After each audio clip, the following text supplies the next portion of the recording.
തുർക്കിക്കെതിരെ India ഔദ്യോഗികമായും അനൗദ്യോഗികമായും ചില നീക്കങ്ങൾ നടത്തുന്നതായിട്ടാണ് ഇപ്പോൾ പുറത്തു വരുന്ന വിവരം. തുർക്കി അംബാസഡറുടെ ഇന്ത്യയിലേക്കുള്ള തുർക്കിയുടെ അംബാസഡറുടെ സ്ഥാനാരോഹണ ചടങ്ങ് അംഗീകരിക്കേണ്ട, തൽക്കാലം അത് മാറ്റിവെക്കാം എന്നൊരു തീരുമാനം വന്നിരിക്കുന്നു. അതുപോലെ ഇന്ത്യയിൽ നിന്ന് വലിയ തോതിൽ തുർക്കിയിലേക്ക് വിനോദസഞ്ചാരത്തിന് ആൾക്കാർ പോയിക്കൊണ്ടിരുന്നു. ഏതാണ്ട് 2.5 ലക്ഷത്തോളം 2,43,000 ചില്ലുവാന ആൾക്കാരാണ് കഴിഞ്ഞ വർഷം തുർക്കി സന്ദർശിച്ചത്. ഇക്കുറി അത് മുഴുവനും ബുക്ക് ചെയ്ത ടൂർ ഓപ്പറേഷൻസ് മുഴുവനും ക്യാൻസൽ ചെയ്യുകയാണെന്ന് ടൂർ ഓപ്പറേറ്റേഴ്സ്മാർ പറയുന്നു. അതുപോലെ വീണ്ടും ഇത് തുർക്കിയിൽ ഒരു ഭൂകമ്പം നടന്നിരിക്കുകയാണ്. ഇന്ത്യയുടെ സഹായവും ഒരു പിന്തുണയും തുർക്കിക്ക് എത്രത്തോളം ഇതിൽ പ്രതീക്ഷിക്കാം എന്ന് നമുക്ക് കണ്ടു തന്നെ അറിയേണ്ടിയിരിക്കുന്നു. എന്താണ് തുർക്കിയും ഇന്ത്യയും തമ്മിലുള്ള ബന്ധം പരിപൂർണമായിട്ടും വിച്ഛേദിക്കപ്പെട്ടോ? തുർക്കി പഴയ തുർക്കി അല്ല എന്നുള്ള, പഴയ തുർക്കി CPM-നും തുർക്കിയും തമ്മിലൊരു സാദൃശ്യമുണ്ട്. CPM പഴയ CPM അല്ലാന്ന് പറഞ്ഞാൽ തുർക്കി പഴയ തുർക്കിയല്ല. തുർക്കി ശരിക്കും ബേസിക്കലി ഈ BJP വന്ന സ്ഥിതിക്ക് BJP ആയിട്ട് ഏറ്റവും നല്ല ബന്ധത്തിൽ പോകേണ്ട ഒരു മുസ്ലിം ഭൂരിപക്ഷമുള്ള രാജ്യമാണ്. കാരണം ഈ പറയുന്ന മുസ്ലിം ഫണ്ടമെൻ്റലിസത്തെയും തീവ്രവാദത്തെയൊക്കെ അതിശക്തമായി അടിച്ചമർത്തി പരിപൂർണമായിട്ടും, എന്താ വെച്ചാൽ ഇന്ത്യയിൽ സ്കാർഫ് തട്ടുണ്ടാവല്ലോ, അവിടെ തട്ടിടാൻ മുമ്പ് പാടില്ലേ പൊതുസ്ഥലത്ത്, അടിച്ചമർത്തി ഒരു മോഡേൺ ജനാധിപത്യ സെക്കുലർ രാജ്യമായി മാറിയ ഒരു സ്ഥലമാണ് തുർക്കി. അവിടെ പട്ടാള ഭരണ ജനാധിപത്യമൊക്കെ മാറി വന്നെങ്കിലും ഈ സെക്കുലർ ക്രെഡൻഷ്യൽസിന് ഒരു പ്രശ്നം ഉണ്ടായിരുന്നില്ല. പക്ഷേ 2000 കൂടിയിട്ടാണ് BJP, അല്ലെങ്കിൽ 90 അവസാനം 2000 BJP എന്ത് ചെയ്യുന്നതെന്ന് വെച്ചാൽ ഇന്ത്യൻ രാഷ്ട്രീയ ശക്തി പായി. ഈ സമയം തുർക്കി തിരിച്ചുപോയി. CPM-നെ ഞാൻ പറഞ്ഞ CPM ഈ തുർക്കി അങ്ങനെ നിന്ന സമയത്ത് CPM ഇവിടെ ഏക സിവിൽ കോഡ് വിഷയത്തിലേക്ക് അതിശക്തമായ നിലപാട് എടുത്തുണ്ട്. അന്ന് EMS-ന്റെ കാലഘട്ടത്തിലാണ് ഈ ആരിഫ് മുഹമ്മദ് ഖാനൊക്കെ ഇവിടെ ഭയങ്കരമായിട്ട് പ്രസംഗിപ്പിച്ചതും ഭയങ്കരമായിട്ട് ആഘോഷിക്കപ്പെട്ടു. ഹമീദ് ജാനമായിട്ട് ഇങ്ങനെയുള്ള ആളുകൾ. ഇപ്പോൾ CPM-ന് ആ നിലപാട് പറയാൻ പോലും പേടിയാണ്. തുർക്കിയെ സംബന്ധിച്ചിടത്തോളം, തുർക്കി ജനങ്ങളെ സംബന്ധിച്ചിടത്തോളം അവർക്ക് ഇസ്ലാമികവൽക്കരണം വലിയ രീതിയിൽ ഇഷ്ടമൊന്നുമല്ല. പക്ഷേ അവിടെ ഭരണകൂടം ഇസ്ലാമികവൽക്കരണത്തെ പ്രോത്സാഹിപ്പിക്കുന്നുണ്ട്, അവർ ജയിക്കുന്നുണ്ട്. അപ്പോൾ ജനങ്ങളെന്ന് പറഞ്ഞാൽ വോട്ട് ചെയ്യാൻ പോകുന്ന ആളുകളിൽ നല്ലൊരു പങ്ക് ഇസ്ലാമിസത്തെ സപ്പോർട്ട് ചെയ്യുന്ന ആളുകളാണ്. എന്നാൽ വോട്ട് ചെയ്യാൻ പോകാത്ത ആളുകളുണ്ട്, അവിടെ വളരെ സെക്യുലറായ ആളുകളാണ്. അതാണ് ഇതിൻ്റെ ഒരു വലിയൊരു ബുദ്ധിമുട്ട്. അല്ലെങ്കിൽ അവിടെ പ്രതിപക്ഷത്തിന് വോട്ട് ചെയ്യുന്ന ആളുകൾ. പിന്നെ തുർക്കി, എനിക്ക് തോന്നുന്നു തുർക്കിയെല്ലാം ഖത്തർ വിലക്കെടുത്തു എനിക്ക് സംശയമുണ്ട്. ഖത്തർ കേന്ദ്രീകരിച്ചുകൊണ്ട് വിലക്കെടുക്കൽ ഇന്റർനാഷണൽ ഇപ്പോൾ നടക്കുന്നുണ്ട്. ഖത്തറിൻ്റെ കയ്യിലുള്ള ഓയിൽ പണം ഉപയോഗിച്ചുകൊണ്ട്, പല സംഘടനകൾ ഉപയോഗിച്ചുകൊണ്ട് മുസ്ലിങ്ങൾക്ക് അത്യാവശ്യം സ്വാധീനമുള്ള പ്രദേശങ്ങളെല്ലാം പല രീതിയിൽ കീഴടക്കാനുള്ള ഒരു അജണ്ട നടപ്പിലാക്കുന്നു എന്ന് നല്ല സംശയം എനിക്കുണ്ട്. അത് അൽജസീറ മാത്രമല്ല, പല ഫണ്ടിങ്ങും ഞാൻ കൂടുതൽ പറയുന്നില്ല. കാരണം ഇതൊക്കെ നമുക്ക് എന്താ പറയുക, നമ്മളൊക്കെ ആയിട്ട് ബന്ധപ്പെട്ട അല്ലെങ്കിൽ നമുക്ക് ഇഷ്ടമുള്ള ചില ആളുകളൊക്കെ നമുക്ക് സംശയിക്കേണ്ടതായിട്ട് വരും. അതുകൊണ്ട് ഞാനത് പോകുന്നില്ല. ഏതായാലും അങ്ങനെ ഒരു തോന്നൽ എനിക്കുണ്ട്. ആ കെണിയിൽ വീണ ഒരു രാജ്യമാണോ ഇപ്പോഴത്തെ തുർക്കി എന്ന് എനിക്ക് നല്ല സംശയമാണ്. എർഡോഗന് ആധുനിക തുർക്കിയുടെ പിതാവായ, തുർക്കി സാമ്രാജ്യത്തിൻ്റെ പിതാവായ ഉസ്മാന്റെ വാപ്പ ഉർദുഗൽ എന്ന അയാളുടെ പേര് വരാതെ സാദൃശ്യമുണ്ട്. എർഡോഗൻ ഉർദുഗുൽ. അപ്പോൾ പാകിസ്ഥാൻ ബേസിക്കലി അവരുടെ, ഞാൻ മുമ്പത് പറയണ്ടേ, അവരുടെ ഒരു സഹോദര രാജ്യമാണ്. തുർക്കി വംശജരായ മുസ്ലിങ്ങളാണ്. തുർക്കിക്കാർ ബേസിക്കലി ഇന്ന് ഉള്ള പ്രദേശത്ത് തുർക്ക്മിനിസ്ഥാൻ സൈഡിൽ നിന്ന് വന്ന ആളുകളാണ്. ചൈനയുടെ ആ സൈഡിൽ നിന്ന് വന്നിട്ടുള്ള സ്റ്റെപ്പിൽ നിന്ന് വന്ന് ഹിന്ദുമതം പോലെയുള്ള മതത്തിൽ വിശ്വസിക്കുന്ന ആളുകളാണ്. പിന്നെ ഇസ്ലാമിക പടയോട്ടത്തിൻ്റെ സമയത്താണ് അവർ ഇസ്ലാമികവൽക്കരിക്കപ്പെടുന്നത്. പിന്നെ സൂഫി സന്യാസികൾ വലിയ പങ്ക് വഹിച്ചിട്ടുണ്ട്. അത് കഴിഞ്ഞിട്ട് അവർ, എനിക്ക് തോന്നുന്നു സുന്നി വിഭാഗത്തിനാണ് തുർക്കിയിലും, അല്ല സുന്നി വിഭാഗത്തിനാണ് കൂടുതൽ, സുന്നികളാണ് അവരെ കൺവേർട്ട് ചെയ്യിപ്പിച്ചത്. അങ്ങനെയാണ്. അപ്പം ഉർദുകളുടെ ഉമ്മയൊക്കെ, അത് ഉർദുകളിനെ പറ്റി ഒരു വീഡിയോ സീരീസ് ഉണ്ട്, നെറ്റ്ഫ്ലിക്സിലുണ്ട്. അതിൽ ഉമ്മ പറയുന്നുണ്ട് അവരുടെ ട്രഡീഷൻ അവർക്ക് വളരെ ശക്തമാണ്. അവിടെ ലേഡീസൊക്കെ പണ്ടേ ഭയങ്കര പവർഫുള്ളാണ് തുർക്കിയിലൊരു. അപ്പം പിന്നെ അവർ തെക്കോട്ടും വടക്കോട്ടും നീങ്ങിയാണ് ഇന്ത്യയിലെത്തുന്നത്. കിഴക്കോട്ടും പടിഞ്ഞാറോട്ട് നീങ്ങുന്നു. കിഴക്കോട്ട് നീങ്ങിയ ആളുകൾ ഇന്ത്യയിലെത്തുന്നു. പടിഞ്ഞാറോട്ട് നീങ്ങിയ ആളുകളാണ് ഇസ്താംബുൾ എന്നുള്ള ഇന്നത്തെ കോൺസ്റ്റാന്റിനോപ്പിൾ, ഈസ്റ്റേൺ റോമൻ എംപയറിന്റെ തലസ്ഥാനമാണ്, ക്രിസ്ത്യാനികളുടെ തലസ്ഥാനം. അവിടെ പോയി അവിടെ ഒരു ആ സാമ്രാജ്യത്തിന്റെ തലസ്ഥാനം പിടിച്ചെടുക്കുന്നു, അവിടെ അവർ സെറ്റിൽ ചെയ്യുന്നു. അതാണ് ഇന്നത്തെ തുർക്കി എന്ന് അറിയപ്പെടുന്നത്. അപ്പം ഇസ്താംബുൾ ക്രിസ്ത്യാനി ആകുന്നതിന് മുമ്പ് അവിടെ ഹിന്ദു മതം പോലെ മതമായിരുന്നു അവിടെ ഉണ്ടായിരുന്നത്. അപ്പോൾ ഇതൊരു കണ്ടിന്യൂസ് പ്രോസസ്സാണ്, ഇത് ആദ്യം മനസ്സിലാക്കണം. ഒരു ഭാഗത്ത് മുസ്ലിങ്ങളെ തല്ല, ഒരു ഭാഗത്ത് ക്രിസ്ത്യാനികളെ തല്ല, അങ്ങനെ ഉപയോഗിക്കേണ്ട. ഒരു കണ്ടിന്യൂസ് പ്രോസസ്സാണ് ഇങ്ങനെ. കാലത്തിന്റെ മാറ്റത്തിന്റെ 2000-2000 വർഷത്തെ ഒരു പ്രോസസ്സാണ്. അപ്പം ഇവരെ സംബന്ധിച്ചിടത്തോളം ഈ പാകിസ്ഥാൻ എന്ന് വെച്ചാൽ ഇവരുടെ ഒരു സഹോദര രാജ്യമാണ്. പക്ഷേ ഈ പരിഗണന അവർക്ക് മുമ്പ് കിട്ടിയിരുന്നില്ല. സെക്യുലർ രാജ്യമായ സമയത്ത് പാകിസ്ഥാൻ എന്ന് അവരെ അടുപ്പിച്ചിട്ടില്ല. ഇവർ രണ്ടുപേരും അമേരിക്കയുടെ സഖ്യകക്ഷികളാണ്, പക്ഷെ അടുപ്പിച്ചിരുന്നില്ല. അവർ മോഡേണൈസ് ചെയ്ത് എങ്ങനെ എങ്ങനെ യൂറോപ്യൻ യൂണിയന്റെ ഭാഗമാണെന്നുള്ള അവരുടെ ആഗ്രഹം. ഏഷ്യൻ ഒരു ഹെറിറ്റേജിൽ അവർക്ക് ഒരു താല്പര്യമില്ല. പക്ഷേ ഇപ്പോൾ എർഡോഗൻ ഏഷ്യൻ ഹെറിറ്റേജിനാണ് ഇമ്പോർട്ടൻസ് കൊടുക്കുന്നത്. അപ്പം അവരെ സംബന്ധിച്ചിടത്തോളം ഇന്നത്തെ തുർക്കിക്ക് ഈ ഒരു നിലപാടെടുക്കാനേ പറ്റുള്ളൂ. പക്ഷെ അതുകൊണ്ട് നഷ്ടം അവർക്കാണ്.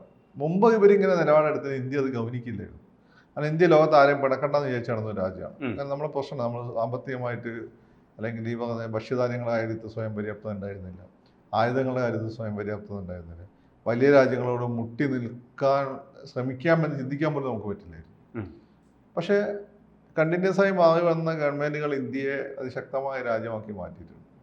രണ്ടാമത്തെ ചോദ്യമുണ്ട്, എന്നാണ് ഇതിൻ്റെ ഗുണം പാവപ്പെട്ട ഇന്ത്യക്കാർക്ക് കിട്ടിത്തുടങ്ങുക എന്നുള്ളൊരു ചോദ്യമുണ്ട്. അതൊരു വലിയ ചോദ്യമാണ് താനും.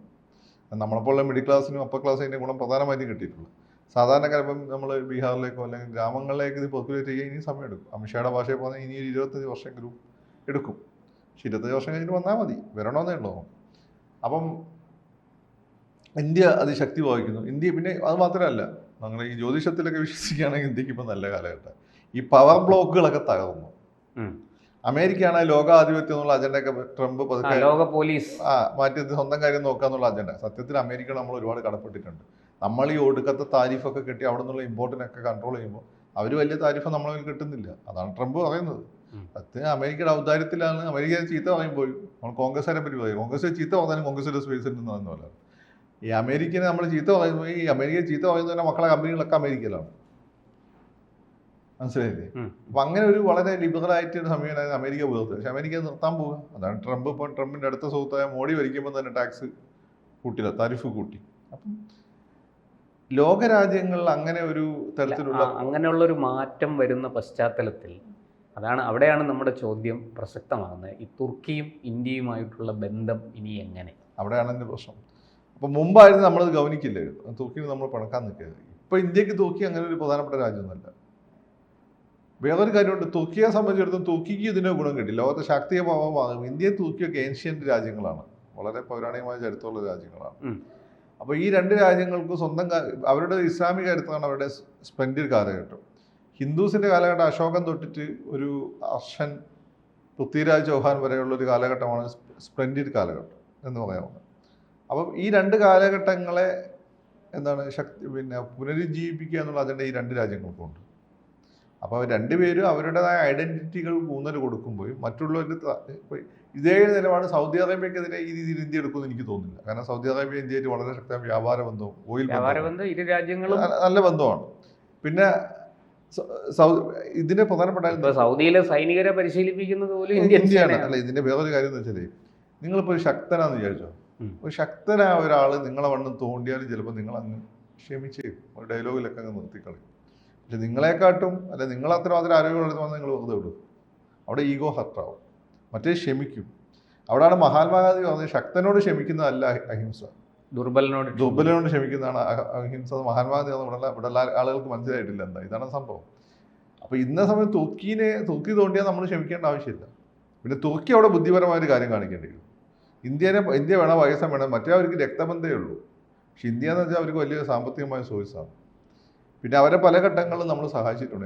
കോഴിക്കോട് മുസ്ലിംസ് സഹായിച്ചിട്ടുണ്ട്, CPM ഈ പിണറായി ഗവൺമെൻറ് സഹായിച്ചിട്ടുണ്ട്, മോഡി ഗവൺമെൻറ് സഹായിച്ചിട്ടുണ്ട്. നമ്മൾ എല്ലാ ഘട്ടങ്ങളും അവർ സഹായിച്ചുകൊണ്ടിരുന്നു. ഭൂകമ്പം ഉണ്ടായപ്പോൾ ആദ്യം ഓടിയെത്തിയത് ഇന്ത്യയാണ്. പക്ഷേ അവർ ഈ പറഞ്ഞ മതം മാത്രം നോക്കി. അതെനിക്ക് തോന്നുന്നു ഖത്തറിൻ്റെ അജണ്ട. ഈ ഖത്തറിൻ്റെ കാര്യത്തിൽ നിങ്ങൾക്ക് മനസ്സിലായിട്ടില്ല. മതം മാത്രമാണോ? അതല്ലാണ്ട് മതം വംശവും വേറെ പാകിസ്ഥാനെ കൊണ്ട് അവർക്ക് എന്തായാലും മതം വംശവും മാത്രമേ ഉള്ളൂ. അല്ല, ഈ നേരത്തെ പറഞ്ഞതുപോലെ തുർക്കി ഇപ്പോൾ ഒരു ഏഷ്യൻ ഹെറിറ്റേജിലേക്ക് മടങ്ങാൻ അല്ലെങ്കിൽ അതിന് പ്രാധാന്യം കൊടുക്കുന്ന ഒരു നയം തുർക്കിക്കുണ്ടെന്ന് പറഞ്ഞു. അപ്പോൾ അതിനകത്ത് എന്തെങ്കിലും ഒരു ചൂഷണം ഉണ്ടോ? അല്ല, ഈ പറയുന്നത് പോലെ ഇന്ത്യയുടെ വളർച്ച തടയാനുള്ള ഒരു ആഗോള ശ്രമത്തിന്റെ ഭാഗമായിട്ട് തുർക്കിയും കൂടെ ചേർന്നതാണോ? അത് ബേസിക്കലി അങ്ങനെ എനിക്ക് തോന്നുന്നില്ല. അവരെ സംബന്ധിച്ചിടത്തോളം അവർ ഇത് മതത്തിൽ എർഡോഗന് അവിടെയുള്ള പാവപ്പെട്ട മുസ്ലിങ്ങളാണ് ഈ പറഞ്ഞ ഈ പാവപ്പെട്ടവരാണ് ഈ മത അധിഷ്ഠിതമായി പ്രവർത്തിക്കുന്ന സംഘടനകൾക്ക് എപ്പോഴും വോട്ട് ചെയ്യുക. പൈസക്കാർക്ക് സമൂഹത്തിൽ നല്ല സ്വാധീനമുള്ള സമയത്ത് നിങ്ങൾ നോക്കിയാൽ ലിബറൽസും ഡെമോക്രാറ്റ്സും ഒക്കെ ജയിക്കും. കൺസർവേറ്റീവ്സും ഒക്കെ ജയിക്കാൻ പൊതുവെ ക്രൈസിസ് ഉണ്ടാവും. കാരണം അവർ പാവങ്ങൾ കൂടുതൽ വോട്ട് ചെയ്യാൻ പോകും. പാവങ്ങൾ വോട്ട് ചെയ്യാൻ പോകും. അതേ സംബന്ധിച്ച് അവർക്ക് പെട്ടെന്ന് താതാത്മ്യം പ്രാപിക്കാൻ പറ്റുന്ന ഐഡിയോളജി അവരുടെ മതമാണ്. അപ്പോൾ അവരുടെ പായസം നമ്മുടെ സഹോദര രാജ്യമാണ്. അവരുടെ സഹോദര രാജ്യമാണ്, സത്യമാണ്. ടർക്കിഷ് ബ്ലഡാണ്. നമ്മുടെയും സഹോദര രാജ്യമാണ്. നമ്മുടെയും അതാണ് അതിന്റെ പ്രശ്നം. ഇത് അഖണ്ഡ ഭാരതം എന്ന് പറഞ്ഞാൽ ഈ പാകിസ്ഥാനും അവിടെയാണ് ഞാൻ പറഞ്ഞത്. നമ്മൾ ജനറ്റിക്കലി നോക്കുമ്പോൾ നമ്മുടെ ഒരു ജീനിന്റെ ഒരു 35% അവരുടെ ജീനുമായിട്ട് നല്ല സാദൃശ്യമുണ്ട്. സൗത്ത് ഇന്ത്യൻസിന്റെ ഒരു 15%, ഉത്തരേന്ത്യയിൽ 35%, ഇറാനിൽ 45%. ഈ ജീനുകളൊക്കെ തമ്മിൽ പരസ്പരം വലിയ സാദൃശ്യമുണ്ട്. ഇതാണ് ഇതിൻ്റെ ഒരു ഒരു ബന്ധം ജനറ്റിക്കലി നോക്കുക, ഏറ്റവും പുതിയ പഠനം അനുസരിച്ചിട്ട്. പക്ഷേ ഇവിടെ അത് വംശീയമെന്ന് നമുക്ക് പറയാം. ആ ബന്ധം നോക്കുമ്പോൾ അങ്ങനെയാണ്. മാത്രമല്ല, നമുക്ക് ഇന്ദ്രനെ പറ്റിയിട്ടൊക്കെ ഉള്ള ആദ്യത്തെ കൃത്യമായിട്ടുള്ള ആർക്കിയോളജിക്കൽ സോഴ്സ് കിട്ടുന്നത് എവിടെ നിന്നാണ് അറിയുക? ഇവിടുന്നാണ്. BC 1400 ഇവിടെയുള്ള 2 ഗോത്രങ്ങൾ തമ്മിൽ അനറ്റോളിയ എന്ന് പറയും. അനറ്റോളിയ എന്ന് തോക്കിയിൽ നടന്നിട്ടുള്ള യുദ്ധത്തിൽ ഇന്ദ്രൻ അതിൽ മധ്യസ്ഥ വഹിച്ചു എന്നുള്ള ഇന്ദ്രനെ പറ്റിയുള്ള ആർക്കിയോളജിക്കൽ സോഴ്സ്. നമ്മുടെ ഋഗ്വേദം എന്ന് വെച്ചാൽ അത് ലിറ്റററി സോഴ്സാണ്, ഇത് ആർക്കിയോളജിക്കൽ സോഴ്സ്. അപ്പം അവിടെ നിന്ന് ഈ നമ്മുടെ ഹിസ്റ്ററിയൊക്കെ പറയുമ്പം പറയും തുർക്കി എന്ന് വെച്ചാൽ കോൺസ്റ്റാന്റിനോപ്പിൾ തുടങ്ങി ഇന്ത്യ വരെ എത്തുന്ന ഒരു ഇൻഡോ ബാക്ടീരിയൻ ആർക്കിയോളജിക്കൽ സീരീസ് ഉണ്ട്. Indo ബാക്ടീരിയൻ archaeology. ഇത് കൾച്ചറിലൊക്കെ ഭയങ്കര സിമിലാരിറ്റിയാണ്. അപ്പോൾ ഇതൊക്കെ ഉണ്ടെങ്കിൽ പോലും ഇപ്പം അവർ പ്രാധാന്യം കൊടുക്കുന്നത് മതപരമായ ഐഡൻറ്റിറ്റിക്കാണ്. മതപരമായ ഐഡൻറ്റിറ്റിയാണ് ഇസ്ലാമുമായി ഇവരെ കൂടുതൽ അടുപ്പിക്കുന്നത്. അതാണ് പാകിസ്ഥാനെ അവർ സപ്പോർട്ട് ചെയ്യാനുള്ള ഒരു കാരണം എന്ന് എനിക്ക് തോന്നുന്നു. അതിന് കാരണം അവിടുത്തെ ഇന്റേണൽ പൊളിറ്റിക്സ് ആണ് എന്നാണ് തോന്നുന്നത്. അപ്പോൾ ഇന്ത്യയെ സപ്പോർട്ട് ചെയ്തുകൊണ്ട് ഇന്ത്യയുടെ പൊളിറ്റിക്സ് ഗുണമില്ല, ഇന്റർനാഷണൽ പൊളിറ്റിക്സേ ഗുണമുള്ളൂ. അതൊരു പക്ഷേ അമേരിക്ക അടക്കം അതിന് സമ്മതം ഉണ്ടാവും. പക്ഷെ ഇവിടെ ഇപ്പോഴത്തെ പ്രശ്നം മതം എന്നുള്ള ഒറ്റ കാരണം വെച്ചുകൊണ്ടാണ്. അപ്പോൾ പക്ഷെ അവർ ഇന്ത്യ ഈ രീതിയിൽ, അവിടെയാണ് അവർക്ക് വേറെ അബദ്ധം പറ്റിയത്. ഇന്ത്യ ഈ രീതിയിൽ റെസ്പോണ്ട് ചെയ്യുന്ന അവർ പ്രതീക്ഷിച്ചു. ആ രീതിയിൽ റെസ്പോണ്ട് ചെയ്യാവുന്ന രീതിയിലേക്ക് നമ്മൾ വളർന്നു എന്നുള്ളതാണ് അതിനർത്ഥം. കൂടുതൽ വാർത്തകളും വിശേഷങ്ങളും നിങ്ങളിലേക്ക് എത്താൻ ABC മലയാളം സബ്സ്ക്രൈബ് ചെയ്യുക, ബെൽ ബട്ടണും അമർത്തുക.